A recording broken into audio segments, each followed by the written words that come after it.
getting answers for Western Massachusetts. This is Western Mass News.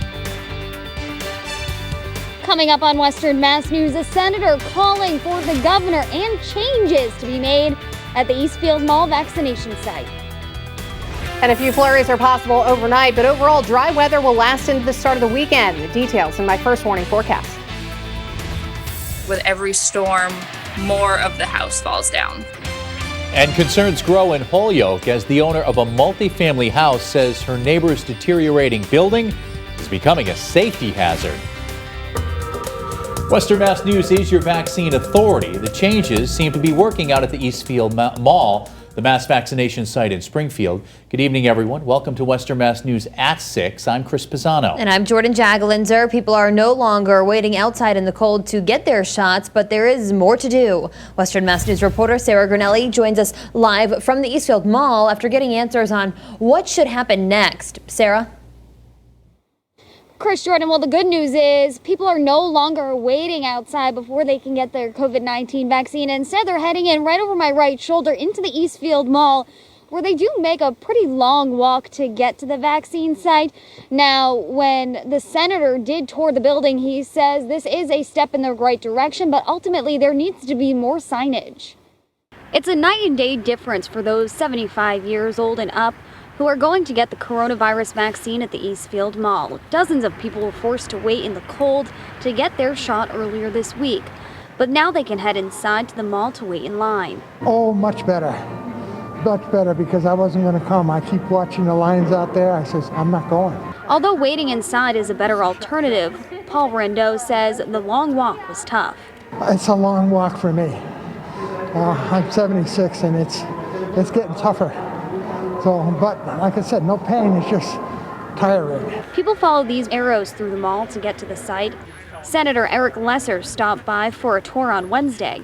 He tells Western Mass News this is a step in the right direction. First off, they've improved the signage, although there does need to be even more improvements, I think, and it needs to be even clearer for people where they enter. He says people in Western Mass shouldn't have been left out in the cold to begin with, blaming a lack of oversight from the state. We asked him if he thought the state was behind in their rollout plan, since states like Connecticut have already started offering vaccinations to people 65 years and older. They've put trust in state government to do everything possible to make this go quick and easy. And frankly, there's nothing more important that the state should be focused on right now than making sure that the vaccines get distributed in a fast and equitable way.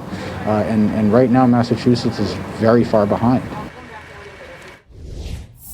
And the senator did call on the governor to come down to the mass vaccination site himself to see the changes, but also the added things that still need to be done. And he's also urging the governor to speed up the vaccination process. Live in Springfield, I'm Sarah Grinelli for Western Mass News. Sarah, thanks for that live report. And Western Mass News is your vaccine authority. We're getting you answers to your questions surrounding the COVID-19 vaccine and its rollout. Now, keep in mind, this is not for signing up to get the vaccine, but call us and leave a message with your concerns at 413-846-0200 or email us at vax@westernmassnews.com. Developing today, the search continues for a missing Chicopee boy. Western Mass News captured this video late this morning of a state police helicopter searching for 11-year-old Aiden Blanchard. Authorities have been searching for him since last Friday. Now, these are photos of the 11-year-old. Aiden's mom shared them with Western Mass News. And we've learned the little boy with a big smile has been dealing with a big loss. Aiden's mom tells Western Mass News his dad passed tragically back in June, and he's been struggling with managing his grief. We did have some very pretty skies out there this evening as that sun was going down. Some cloud cover out in Deerfield made for these beautiful colors. And Carol was out on her evening dog walk and thought she'd stop and capture this beautiful photo. She also added, it's still pretty cold out there though.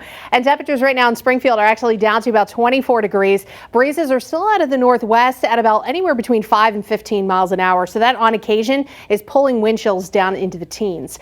Now, one of the good things tonight is the wind should again become light and variable. And cloud cover is also going to be rolling in. So we'll hit our coldest temperatures probably just after midnight. We're already seeing some teens up in northern Berkshire County into the hill towns. Blandford's at 19, Worthington's at 18, and then everyone else is sitting in the lower 20s at this hour. We do have fair conditions right now with just a few scattered clouds, but again, those clouds will be increasing overnight. And our futurecast is hinting at just the absolute northern fringes of a storm system passing through the mid-Atlantic.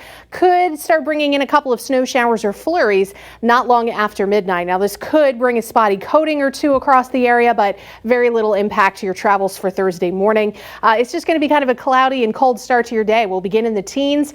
We'll start to see some breaks of sunshine as the morning rolls on and temperatures return to near 30 by the afternoon. We'll take a look at your upcoming weekend forecast in just a few minutes. Back to you.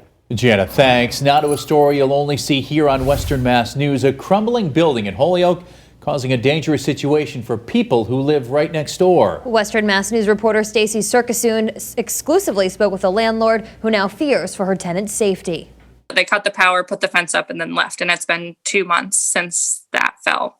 Last December, an apartment building partially collapsed on West Street in Holyoke.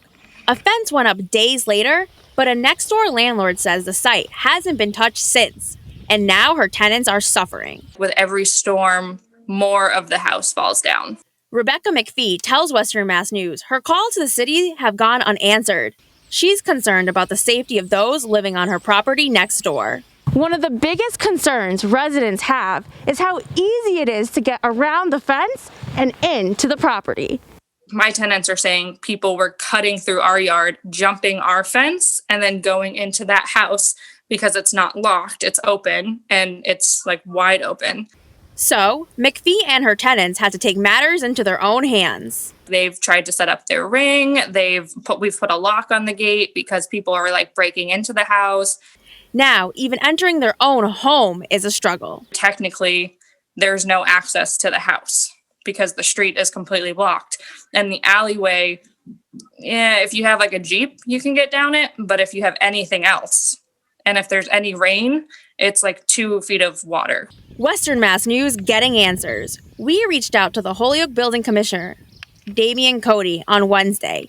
A short time after, McPhee got her first communication from Cody, a statement that the owners of the fallen building have been responsive to his demands, saying in part, the fence is in a place to reasonably protect the public, so it cannot be removed at this time. They have a contractor set to demolish a structure. However, there are many steps in the process of removing an older building. The process usually takes 2 months from filing with the state to filling in the area with clean fill. Western Mass News also reached out to the building's owner, 4 Harp LLC, for comment, but have not heard back. As a landlord herself, McPhee feels for her tenants. It's affecting our property value and our tenants. They don't feel safe at this point. In Holyoke, Stacy Sequestration for Western Mass News. Turning now to the latest coronavirus numbers in the state over the past 2 weeks, the Massachusetts Department of Public Health is reporting just under 2,000 new cases of COVID-19 today. That brings the total number of confirmed total cases in the Bay State to more than 521,000.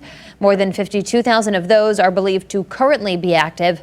The state is also sadly seeing 82 new deaths from the virus. The statewide death toll now stands at nearly 15,000. COVID-19 cases are still on the rise at UMass Amherst, forcing what the school is calling a self-sequester for students on and off the campus. Impacting students who have jobs off campus. Western Mass News reporter Lindsay Kane is live for us in Amherst with more. Lindsay?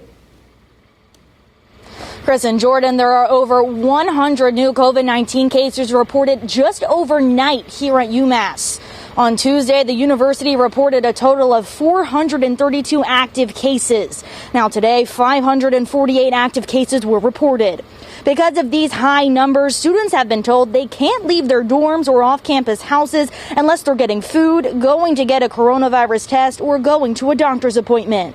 Some students say although the campus is seeing hundreds of COVID cases, they still like coming to campus to feel a sense of normalcy. It is a high risk, the highest risk I have probably on a weekly basis.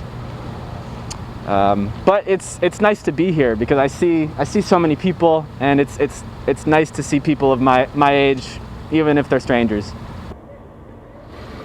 But since students are self-sequestering, most of them who are employed aren't allowed to go to work. This not only impacting local businesses who rely on their student workers, but also students who rely on their paychecks for food and housing. That's why the university is offering a grant up to $300 per student who is unable to work during this time. Students have to fill out an application online to qualify. Now, the self-sequester for students is expected to last at least through next week, but may go longer. Live in Amherst, Lindsay Kane, Western Mass News.